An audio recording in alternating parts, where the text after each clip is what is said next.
प्रांत ऐसे हैं जहां पर फर्स्ट डोज कवरेज को बढ़ाने की आवश्यकता है और साथ ही कुछ ऐसे लोग हैं जिनको फर्स्ट डोज लग चुकी है लेकिन जिनको सेकंड डोज दी हुई है और उनको कवर करना है। तो देश में माननीय प्रधानमंत्री जी के आदेशानुसार उनके आह्वान के चलते हुए हमने घर घर दस्तक एक टीकाकरण अभियान देश में स्टेट्स के साथ मिलकर शुरू किया, जिसके अंतर्गत हमारा मुख्य प्रयत्न awareness creation, mobilisation of people और साथ में इंश्योर करना कि उनको जो फर्स्ट डोज के ड्यू हैं उनको हम एलिजिबल लोगों को फर्स्ट डोज दें और जो सेकंड डोज जिनको ड्यू है उनको सेकंड डोज देते हुए, और यह कार्य भी जो हमारे फील्ड कर्मचारी हैं उन्होंने घर घर जाकर उसको कार्य को किया है। इसी के अंतर्गत इसी एफर्ट्स के चलते हमने देखा है कि पिछले एक माह में देश में फर्स्ट डोज का कवरेज करीब 5.9% के करीब बढ़ा है, जिसमें कि जैसे अगर हम इंडिया में देखें जहां वह 78.1% था वह 5.9% हमने उसको ओवरऑल देश में बढ़ते देखा। इसी तरह उत्तर प्रदेश में फर्स्ट डोज कवरेज का इंक्रीज 8.7% नोट किया गया, वेस्ट बंगाल में 7.7, छत्तीसगढ़ में 7.7% नोट किया गया, तेलंगाना में 7.5% growth in the first dose coverage note की गई है, महाराष्ट्र में 6.8 और तमिलनाडु में 6.8% फर्स्ट डोज कवरेज में वृद्धि नोट की गई है। साथ ही इस कार्यक्रम के चलते हमने ओवरऑल देश में 11.7% सेकेंड डोज कवरेज में भी इंक्रीज नोट किया है, जिसमें मुख्यतः 28.7% इंक्रीज इन हिमाचल प्रदेश, मध्य प्रदेश में 25.1% इंक्रीज नोट किया गया, अंडमान निकोबार आइलैंड में 18.5%, जम्मू कश्मीर में 17.6%, गुजरात में 16.9% और इसी तरह हर स्टेट में कंटिन्यूस बेसिस पर एफर्ट किए गए। इसके द्वारा हमने फर्स्ट डोज और सेकेंड डोज कवरेज को अपने देश में बढ़ाने का कार्य किया। इसके संबंध में जब फील्ड में यह कार्य हुआ तो हर स्टेट में कुछ बेस्ट प्रैक्टिसेस,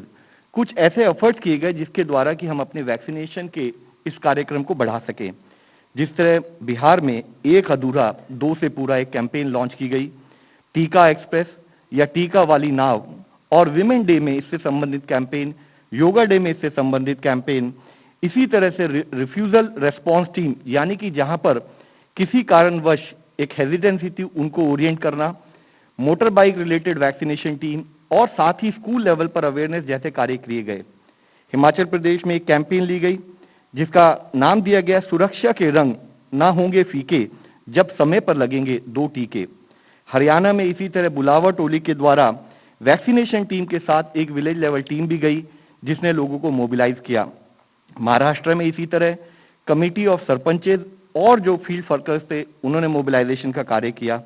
मणिपुर में रिलीजियस लीडर्स ने सहयोग दिया और साथ ही बाजार हाट में, मार्केट प्लेसेज में और गवर्नमेंट ऑफिसेज में भी इससे संबंधित स्पेसिफिक ड्राइव ली गई। साथ ही जो टीम अच्छा कार्य कर रही थी उनको प्रोत्साहन देते हुए डिस्ट्रिक्ट सिविल सर्जन ने उनको अवार्ड्स भी दिए। आंध्र प्रदेश में इसी तरह कला जाथा और डंडोरा के द्वारा इसकी पब्लिसिटी की गई। झारखंड में नुक्कड़ नाटक और रैंप और वॉल राइटिंग के द्वारा इस कार्यक्रम को बढ़ाया गया। इसी को अगर हम देखें तो हम देखते हैं कि देश के हर कोने कोने में इस पर कार्य किया गया। जैसे कि कुछ फोटोग्राफ्स हम आपको दिखा रहे हैं, मेहसाना गुजरात में, खेल घड़ी टोला में देवराजनगर में, नाहरगढ़ इन राजस्थान, छत्तीसगढ़, दिल्ली और बिहार। इसी तरह देश के हर प्रांत में इस ड्राइव को एक बहुत ही चित्त शुद्धि से, एक बहुत ही हृदयपूर्वक इसके ऊपर कार्य करते हुए इसको बढ़ाया जा रहा है। साथ ही जब एक स्थाई पर हम टीका कार्यक्रम में आगे बढ़ रहे हैं, हम आपके सामने ग्लोबल सिनेरियो भी प्रस्तुत करना चाहेंगे। इसमें हम आपके सामने सबमिट करना चाहेंगे कि अभी भी ओवरऑल बेसिस पर देश में, दुनिया में सर्ज इन केसेस नोट किया जा रहा है और जिसमें कि मुख्यतः यूरोप में पिछले एक हफ्ते के अगर केसेस देखे जाए दुनिया के तो 70% केसेस यूरोप से आए हैं। अगर वीक एंडिंग 28 को देखें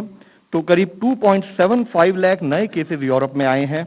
और 29,000 से अधिक डेथ्स पिछले एक हफ्ते में यूरोपियन रीजन में नोट की गई हैं। और उसी के कंपैरिजन में साउथ ईस्ट एशिया रीजन यानी कि वह प्रांत जिसमें कि इंडिया भी है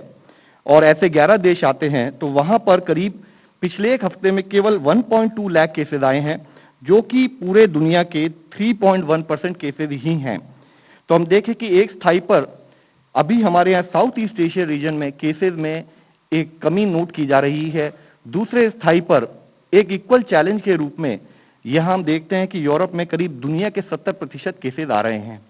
डब्ल्यूएचओ ने इस सिचुएशन को एनालाइज भी किया और वह एनालिसिस हम आप लोगों के सामने लाना चाहेंगे। जैसे कि डब्ल्यूएचओ ने बताया कि पब्लिक हेल्थ मेजर्स, यानी कि जिस विषय में हम कंटिन्यूस बेसिस पर बात करते रहे हैं, which is use of mask, physical distancing, hand and respiratory hygiene. तो उसके बारे में डब्ल्यूएचओ ने कहा है कि laxity in public health measures एक मुख्य कारण है कि जो हमने यूरोप में इन केसेस में बढ़ोतरी नोट की है।